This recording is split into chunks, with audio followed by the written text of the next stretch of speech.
Amém. Aleluia. Glórias e honras sejam dadas ao nosso Deus. Louvado seja o nome dele, não é? Nosso Deus maravilhoso. E o Senhor já começou a fazer tantas coisas aqui no nosso meio nessa manhã. Nós louvamos e glorificamos ao nome do Senhor pelo testemunho da irmã Nilza que veio, conseguiu vir, pelo testemunho do Diego. Aí é covardia. Vocês põem o Diego para dar um testemunho desse. Ele começa a chorar e eu do lado. Acho que o pessoal falou assim, não viu o Gu chorar ainda. Vamos pôr o Diego para dar testemunho do lado dele. Mas glória a Deus. Louvado seja o nome do nosso Deus. Porque a presença do nosso Deus, ela nos constrange, não é?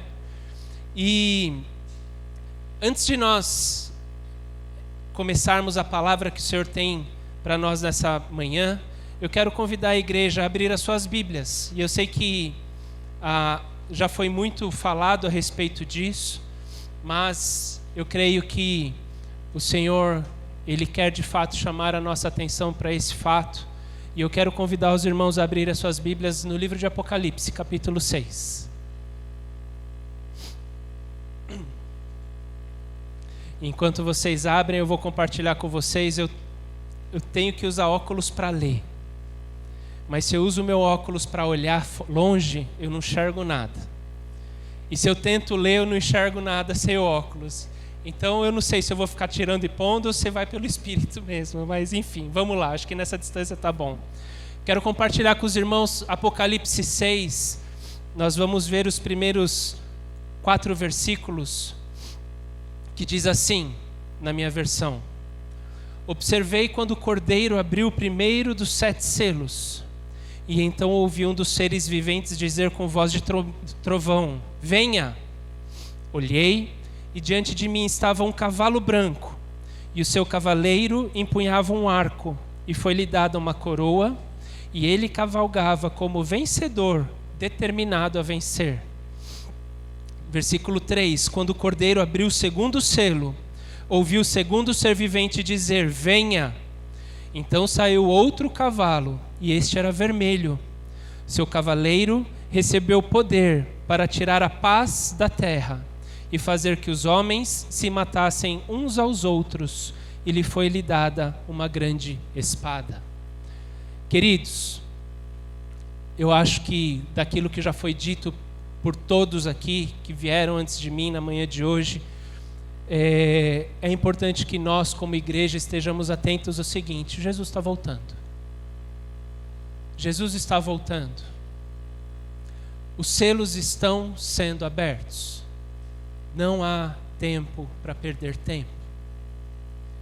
É o tempo de estarmos preparados em tempo e fora de tempo para anunciarmos a palavra, para permanecermos firmes, para estarmos realmente com essa consciência de que Jesus está voltando.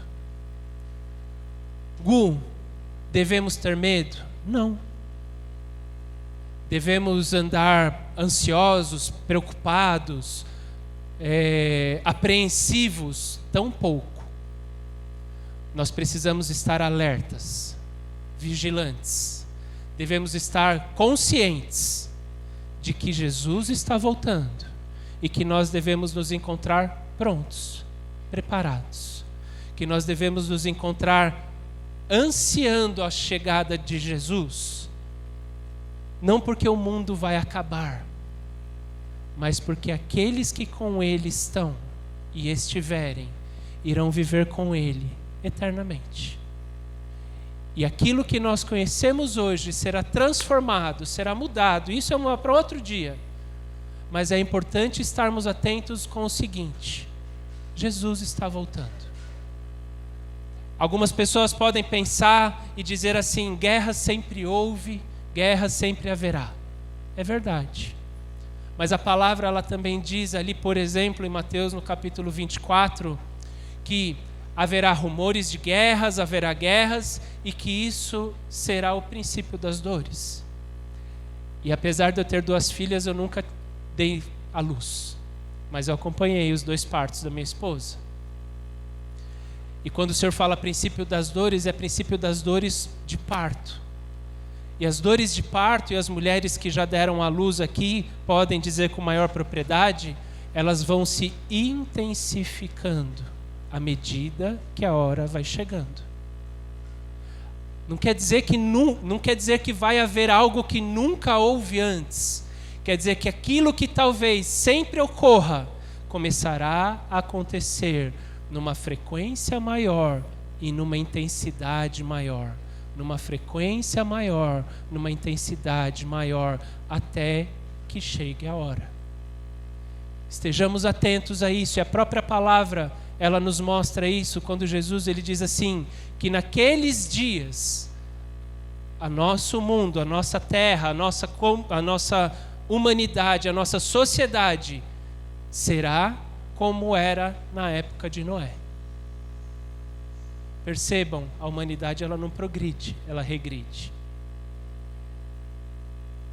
Não é algo novo, é algo que já foi. Então, guerra sempre haverá, sempre haverá. Peste sempre haverá, sempre haverá. Mas a intensidade, a força, a frequência, a intensidade tende a aumentar e a frequência tende a ficar mais frequente. Saiu de uma, vem outra. Saiu de outra, vem outra. Saiu de outra, vem outra. Por quê? Porque o Senhor quer que nós, como igreja, estejamos atentos a isso. Anunciando àqueles que precisam ouvir. E o Senhor quer que, enquanto isso, nós fazemos isso, o Senhor faz a parte dele. Como já usou a vida do bispo para dizer que o rio, ele é chamado a correr no seu curso. E quando ele sai deste curso, é porque Deus quer falar. E tantas essas coisas Deus vai usar para falar às pessoas, mas cabe a nós sermos o instrumento dele nesse sentido. Amém? Amém. E aí com isso nós vamos, pode voltar um pouquinho nas suas Bíblias, nós vamos ler um texto que está em 1 João, no capítulo 1. E vocês vão ver como esse texto ele tem a ver com tudo isso que está acontecendo. E eu quero convidar a igreja a se colocar em pé para que possamos ler o texto da palavra do Senhor. 1 João, no capítulo 1, nós vamos ler os primeiros 4 versículos. E diz assim, na minha versão, 1 João 1:1, o que era desde o princípio, o que ouvimos, o que vimos com os nossos olhos, o que contemplamos e as nossas mãos apalparam, isto proclamamos a respeito da palavra da vida. A vida se manifestou, nós a vimos e dela testemunhamos, e proclamamos a vocês a vida eterna, que estava com o Pai e nos foi manifestada. Nós lhes proclamamos o que vimos e ouvimos, para que vocês também tenham comunhão conosco. Nossa comunhão é com o Pai e com o seu Filho Jesus Cristo. Escrevemos essas coisas para que a nossa alegria seja completa. Senhor Deus e Pai, nós queremos colocar diante de Ti as nossas vidas, Senhor, mais uma vez nessa manhã. E nós queremos Te pedir agora, Senhor, em nome de Jesus, que seja o Teu Espírito agora, Senhor, a conduzir, Senhor, a palavra que será ministrada nessa manhã. Senhor, já recebemos, Senhor, tanto de Ti, através dos cânticos, através dos testemunhos, pudemos, Senhor, experimentar um pouco, Senhor, daquilo que o Senhor é, de toda a glória que o Senhor é digno de receber. Mas nós queremos agora, Deus, entregar diante de Ti o nosso coração, a nossa mente.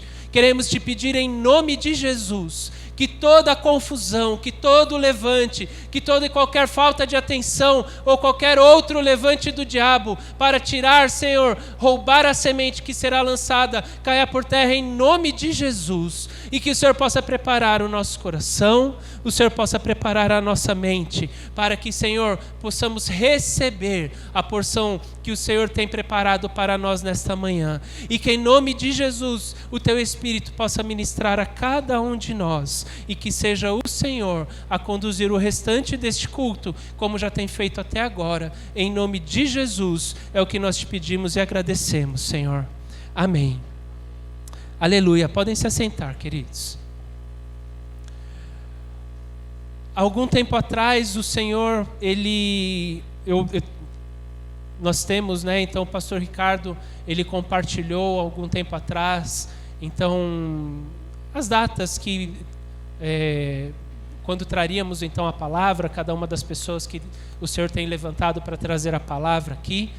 E já antes da última palavra que o Senhor me usou aqui na igreja, o Senhor já tinha colocado no meu coração trazer a palavra de uma forma diferente, né? Não diferente, né? Calma, não é nenhuma heresia, nem nada assim, mas na verdade algo que eu pude aprender quando eu estive nos Estados Unidos, que é algo que eles chamam como uma pregação expositiva, ou seja, iremos ler aquilo que a palavra diz e o Espírito Santo irá revelar a nós nesta ordem, né? Então, e o Senhor havia colocado no meu coração para lermos a primeira carta de João. E eu louvo e glorifico ao Senhor porque eu sempre, como eu comentei na última, eu acho que foi no estudo bíblico dessa última quarta-feira, eu comentei que eu sempre tive muita dificuldade em ler a Bíblia, né? Em ler de uma maneira geral, inclusive a Bíblia. E muitas vezes eu busquei formas de começar a ler a Bíblia e vou dizer, da minha experiência, irmãos, começar por Gênesis não é uma boa ideia, talvez. Difícil. Aí, então vamos para Mateus. Talvez possa ser difícil. E uma vez eu peguei um livro, e nesse livro o autor, ele dava uma estratégia diferente, e esse autor, ele deu a estratégia de começar a ler através de 1 João. E depois de ler 1 João, iria-se para o Evangelho segundo João. E eu achei interessante porque ele diz o seguinte, que em 1 João nós conhecemos a respeito do amor de Deus. E eu louvo e glorifico ao nome do Senhor, porque quando ele deu a primeira carta de João para nós lermos, eu entendi do Senhor que ele quer restaurar em nós, ele quer mostrar em nós o amor que ele tem por nós. Então, dessa forma, nas próximas ministrações, da maneira que o Senhor tem determinado, né, eu entendo que iremos então ler juntos a primeira carta segundo João, e o Senhor vai ministrar as nossas vidas dessa forma, amém?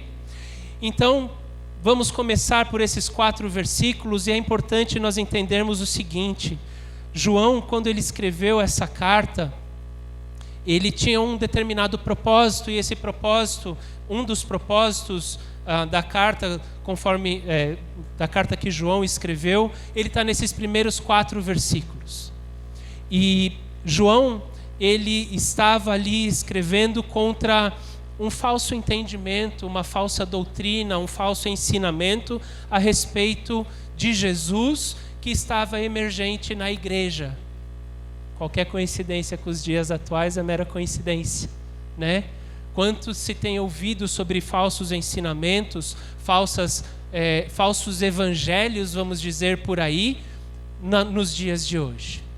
E João, ele combatia isso no primeiro século da igreja. João era aquele João, um dos 12 discípulos, um dos 3 que estavam sempre com Jesus, né? Pedro, Tiago e João eram aqueles que estavam sempre mais na intimidade de Cristo. É esse mesmo João que escreve essa carta, e esse mesmo João, ele estava ali então escrevendo esta carta, entre outros objetivos, para alertar e instruir a igreja a respeito desse falso ensinamento, que por acaso se chama docetismo, tá? É só como curiosidade. E esta crença dizia que Jesus não havia sido feito homem. Jesus não era homem. Jesus era um espírito. E sendo um espírito, ele pôde fazer tudo aquilo que ele fazia. E João, então, tendo visto a Cristo, tendo andado com Cristo, tendo experimentado da companhia de Cristo, ele chegou e falou assim: isso não é verdade. E por que é tão importante ele dizer isso? Porque se Jesus não fosse carne, se Jesus não fosse homem, todo o plano de salvação de Deus iria por água abaixo.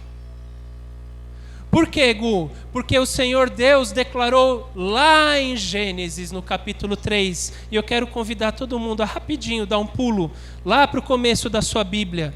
Gênesis capítulo 3, no versículo 15, depois que o homem caiu, depois do pecado original, o Senhor Deus, ele declarou ali a consequência do pecado, aquilo que aconteceria por conta do pecado.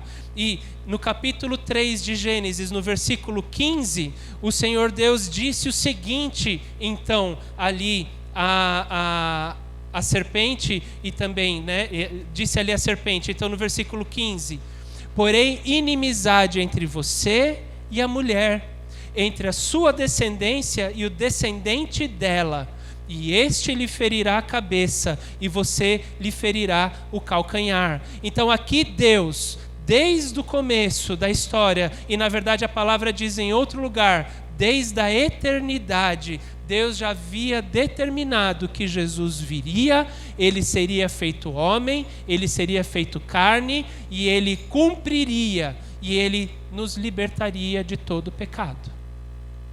Mas se Jesus nunca fosse homem, se Jesus nunca tivesse sido carne, ele nunca poderia ter cumprido esse propósito.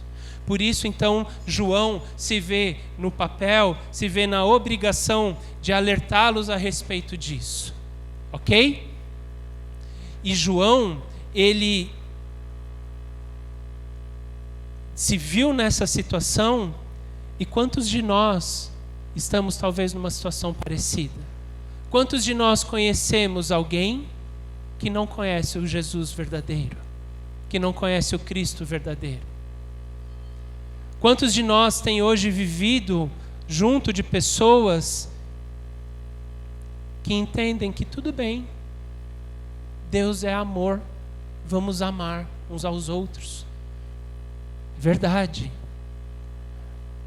Mas o Senhor, Ele nos ama, mas Ele quer nos transformar, como foi dito aqui mais cedo. Temos aprendido, temos sido ensinados a respeito da necessidade de sermos separados deste mundo, santificados deste mundo, de não estarmos neste mundo, mas não tomarmos a forma deste mundo.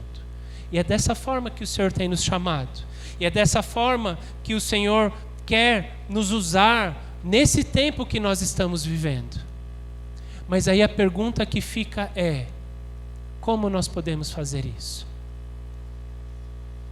Como que a gente pode chamar a atenção dessas pessoas? Como que João chamou a atenção dessas pessoas?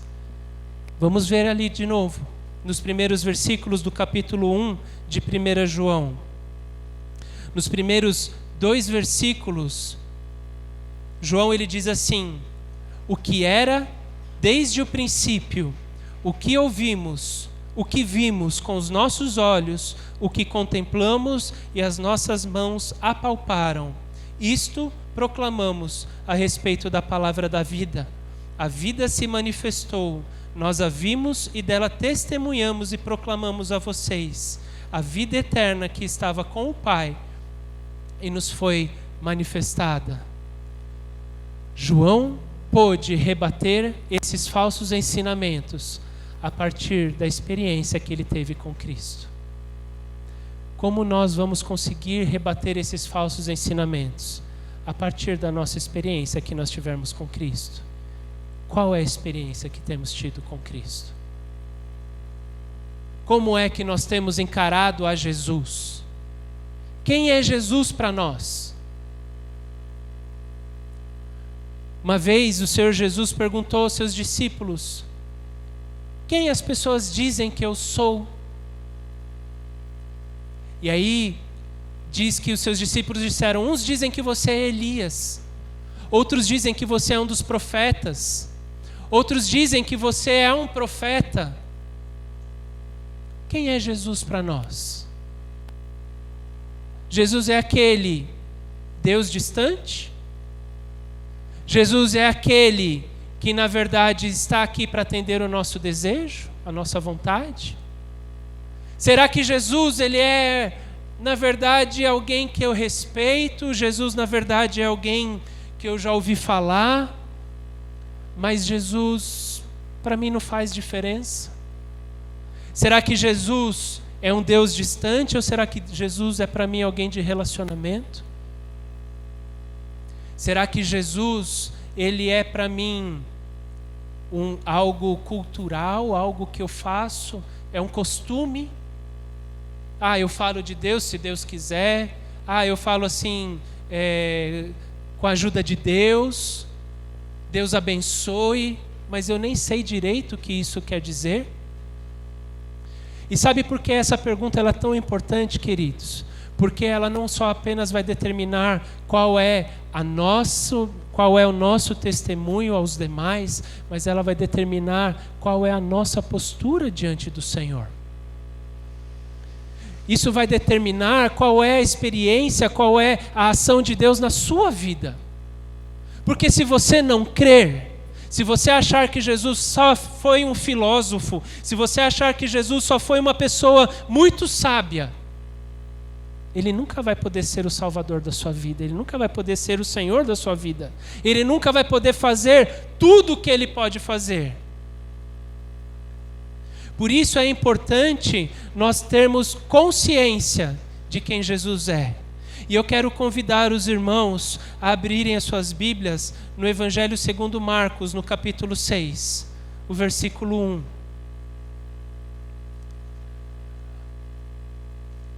Marcos 6, nós vamos ler do versículo 1 ao versículo 6. E diz assim, a minha versão, Marcos 6, 1. Jesus saiu dali e foi para a sua cidade, acompanhado dos seus discípulos. E quando chegou o sábado, começou a ensinar na sinagoga, e muitos dos que ouviram ficavam admirados. De onde lhe vêm essas coisas? Perguntavam eles. Que sabedoria é esta que lhe foi dada? E esses milagres que ele faz? Não é esse o carpinteiro, filho de Maria e irmão de Tiago, José, Judas e Simão? Não estão aqui conosco as suas irmãs? E ficavam escandalizados por causa dele. E Jesus lhes disse, só em sua própria terra, entre seus parentes e sua própria casa, é que um profeta não tem honra. E não pôde fazer ali nenhum milagre, exceto impor as mãos sobre alguns doentes e curá-los. E ficou admirado com a incredulidade deles. Sabe o que esse trecho aqui nos mostra, queridos? A diferença entre estar familiarizado e conhecer. E eu vou dar crédito aqui, essa frase não é minha. Isso daqui eu vi numa postagem do Jesuscope. E eu achei sensacional. Porque estar familiarizado é diferente de conhecer. Eu sei quem é o Domingos. Eu já fui há algum tempo, nós já nos conhecemos há alguns anos. Eu vou onde ele trabalha, ele já foi na minha casa, eu já fui na casa dele, mas eu não conheço o Domingos como a Fofa conhece. Eu posso estar familiarizado com quem é o Domingos, mas quem conhece o Domingos é a Fofa. Quem conhece o Domingos melhor que a Fofa é o próprio Domingos. E quem conhece o Domingos melhor do que o próprio Domingos é só o Espírito Santo. É só o próprio Deus, que o formou e o gerou. E que a palavra do Senhor diz que ainda coisas nem saíram à boca e o Senhor já conhece. E assim com cada um de nós. E muitas pessoas, nesse texto, conheciam, não, estavam familiarizados com Jesus. Espera aí. Jesus é aquele menino que corria por aqui, que jogava bola com os nossos filhos e que de repente está ensinando. Mas como que ele pode estar ensinando se o pai dele era carpinteiro? O pai dele não era nenhum mestre. O pai dele não era ninguém na vida religiosa daquele local. Não, eu sei quem é Jesus. Você pode saber quem é Jesus, mas você conhece a Jesus?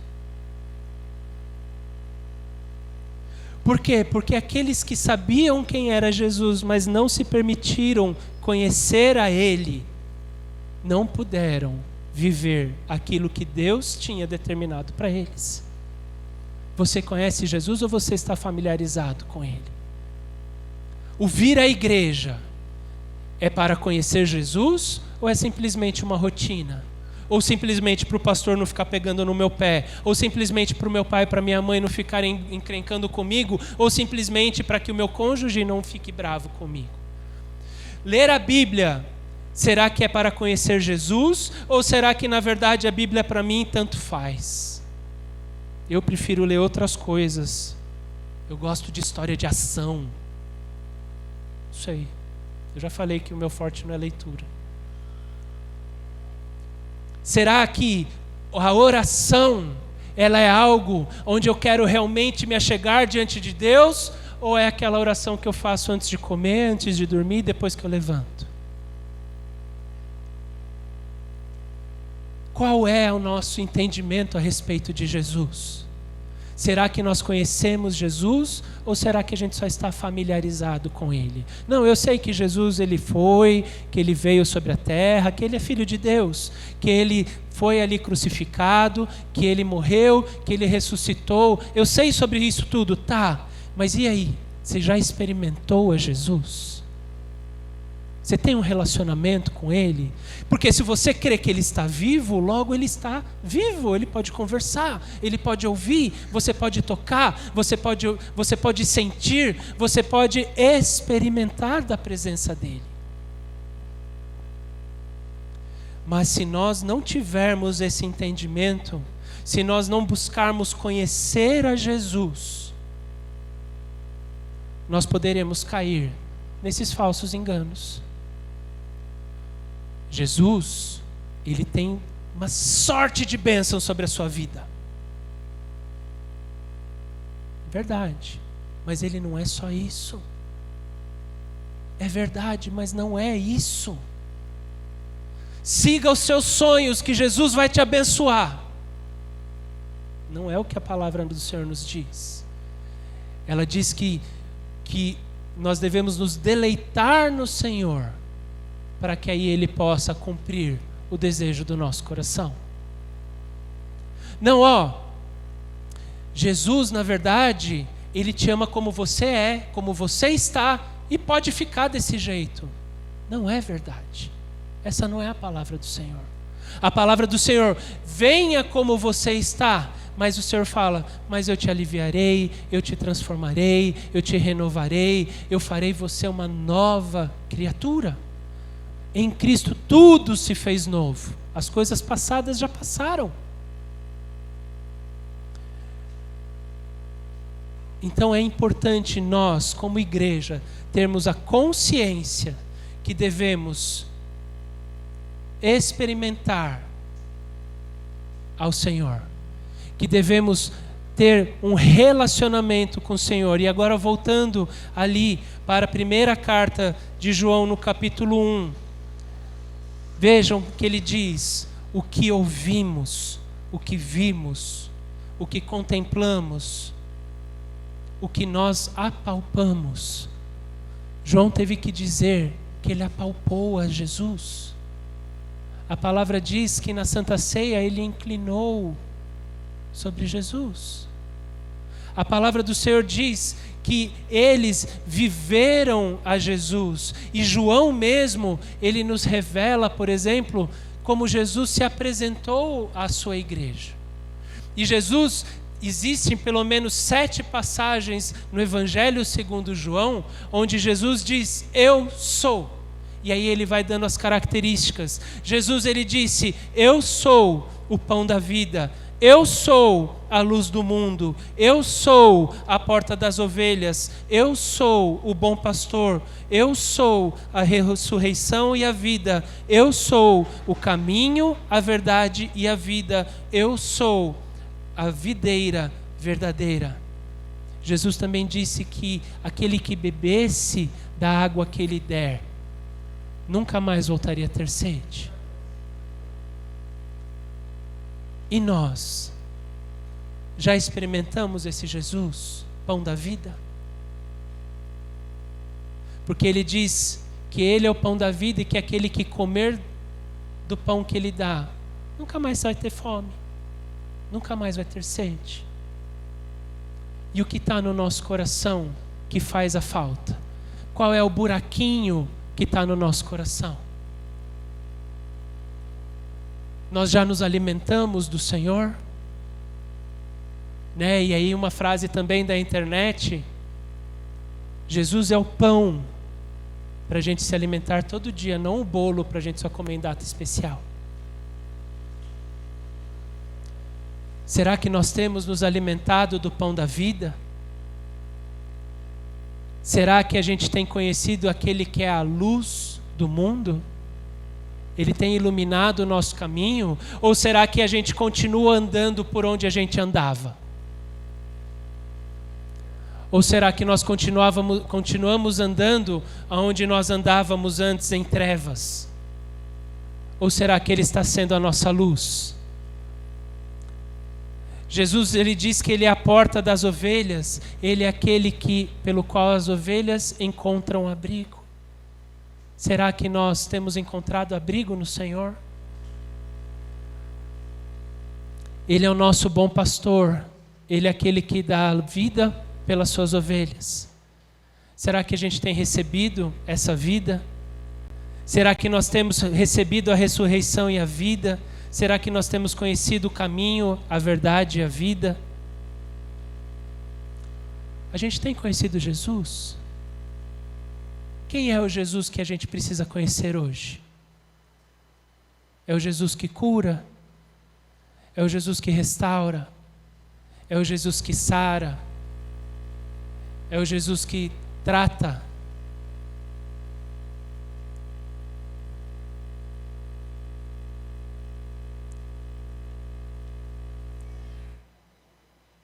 E eu quero convidar os irmãos a voltarem nas suas Bíblias ao Evangelho segundo João, no último capítulo. Porque a maior experiência de João, aquilo que ele mais experimentou de Jesus, ele descreve no final do seu Evangelho. Em João, no capítulo 21. Versículo 20, e depois nós vamos ler o versículo 24. Em João 21, 20. João 21, 20 diz assim na minha versão: Pedro voltou-se e viu que o discípulo a quem Jesus amava o seguia. E este era o que estivera ao lado de Jesus durante a ceia e perguntara: Senhor, quem te irá trair? E aí o versículo 24: Este é o discípulo que dá testemunho dessas coisas e que as registrou. Sabemos que o seu testemunho é verdadeiro. João, a maior experiência que João viveu com Cristo foi o amor. A ponto dele dizer: eu sou o discípulo a quem Jesus ama. E não é porque Jesus só amava João, mas é porque João entendeu, reconheceu o amor que Jesus teve por ele. E esse mesmo amor, essa mesma experiência, essa mesma porção que João viveu, é a que nós precisamos viver. Porque, queridos, como já foi dito, se nós não tivermos essa experiência como a que João teve, se nós não soubermos o que o Senhor fez pelas nossas vidas, se a gente não tiver consciência disso, a gente não vai ter forças para seguir em frente. A gente não vai ter forças para aguentar o que vai vir. A gente não vai ter condição de resistir, porque para nós Jesus terá sido só mais um. Mas é importante que cada um de nós que aqui estamos e cada um daqueles que nos acompanham pela internet saibam quem é Jesus na sua vida. Jesus é aquele que pode ser o pão da sua vida. Ele é aquele que pode ser a luz do seu mundo. Ele é aquele que pode ser o seu bom pastor. Ele é aquele que é a ressurreição e a vida.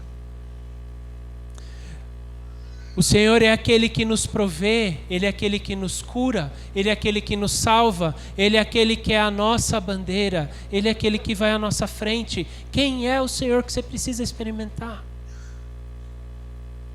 E esse Senhor que você quiser experimentar, basta você querer. Porque Ele está aqui. E como nós já cantamos, nós invocamos o Seu nome aqui. Ele está no seu quarto, Ele está na sua casa, Ele está na sua intimidade, Ele está todo dia, Ele está no banco do passageiro do seu carro, Ele é aquele que está na cabeceira da sua cama, Ele é aquele que caminha com você quando você está caminhando, Ele é aquele que se deita com você quando você está deitado, mas Ele é aquele que precisa que você convide a estar com Ele. É importante colocarmos as nossas vidas diante do Senhor e experimentarmos aquilo que o Senhor é, para que a gente possa ter essa convicção e seguir em frente. Amém? Quem é o Senhor na nossa vida? Que a gente possa pensar, que a gente não seja familiarizado com Cristo, mas que a gente possa buscar conhecê-lo mais e mais. Que a gente possa buscar conhecer mais e mais a respeito dele sobre as nossas vidas. Amém?